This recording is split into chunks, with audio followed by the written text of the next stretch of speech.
Thank you all for coming to Porchlight for such a long time, and actually deeply from my heart, thanks to Beth and Arline, who, you know, this is a dangerous thing to do, entertaining people, and I think they do a great job at doing it and bringing you people here to do it. But that's not what I'm here to talk about.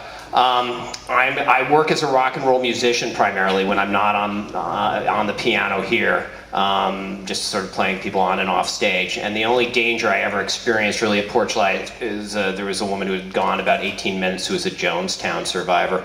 And I had to play her off stage here in San Francisco, you know, and you can imagine the love and the non-hisses that no. What I want to tell a story about very briefly is I was lucky enough to go on a tour of Japan. It was my second tour of Japan, and I was in the west of Japan, in Fukuoka. And anybody who knows Japan at all knows it's a beautiful, beautiful part of Japan. And I grew up in the Sunset District. And since I've been a kid, I've been jumping in the water, which, as many of you people who live here in San Francisco know, is not always the greatest idea, particularly depending on which spots you pick and what times of year. And I've jumped in all sorts of water. I've jumped in the Eel River and got these things that they call beer bubbles, which are green spirulina that eat at your skin, and it looks as if somebody should just pop open your chest and drink from it. I've gotten those. I one time was on tour with Virgil Shaw from Dieselhead, and we decided that swimming in Brighton before flying back via Amsterdam to San Francisco was a great idea in the wintertime. And our skin began turning whiter and whiter as the flight went on and on.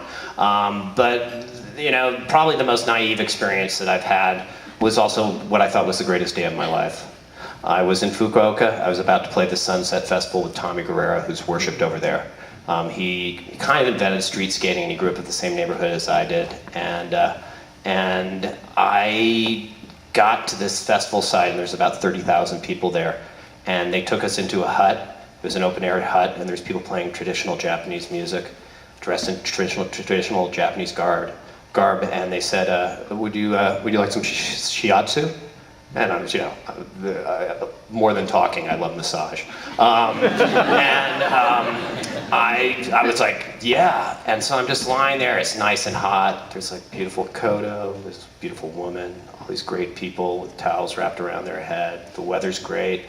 It's very, you know, somehow there's all these Japanese reggae festivals, and, you know, the whole thing about danger and smoking weed and Japan, let me just say, myth buster. Like, people smoke hella weed, particularly in the south of Japan. So there's all these stoned Japanese people, and I'm just digging this, and I'm getting my shiatsu, and I roll over, and I just think, I'm looking up at the tin ceiling, I'm like, this is the height of my life. You know, I've been through so much. My mom's passed away. There's been sickness in my life. I had to grow up in the Sunset. I had to go to public schools. I live in America. All these things. We didn't join the EU. Like, all these things are going through my mind, and then they're just going away. They're just going away. And so I get done with my shiatsu, and it's about 15 minutes before we're going to play to about 7,000 people, and it's going to be televised. And in the show, I play trumpet and keyboards. And like on the first 8 songs, I have to play so hard. It's like kind of running up Lombard Street backwards. It's really, really hard at the beginning of the show for me. So anyway, I jump in the water, and it's like, best day of my life. Doesn't matter. None of the bushes, they're all gone. Everything's great.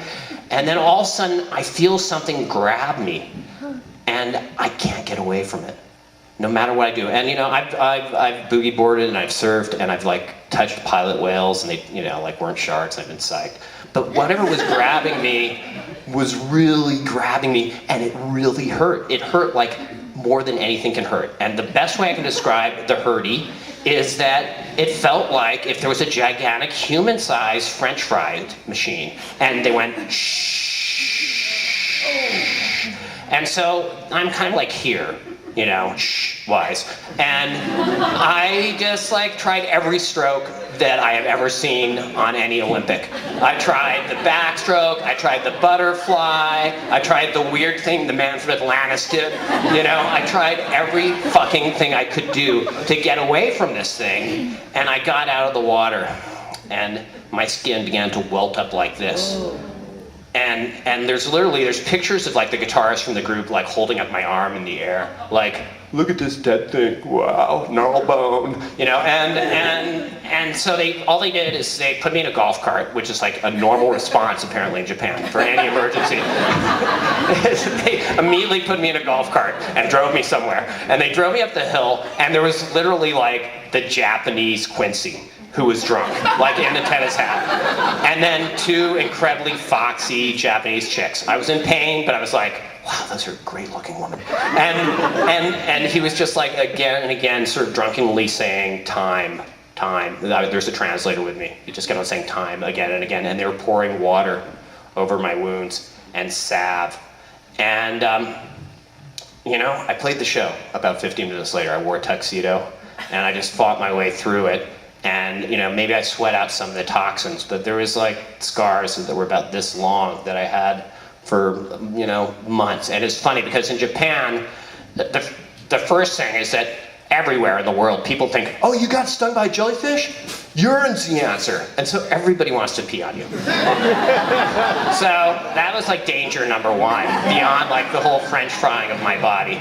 And then the danger number two is that when you're in Japan, we're totally being hosted by these Japanese music companies that, you know, perhaps have some relationship to other part of the Japanese economy that might be a little more underworld than others, and you don't refuse a dinner.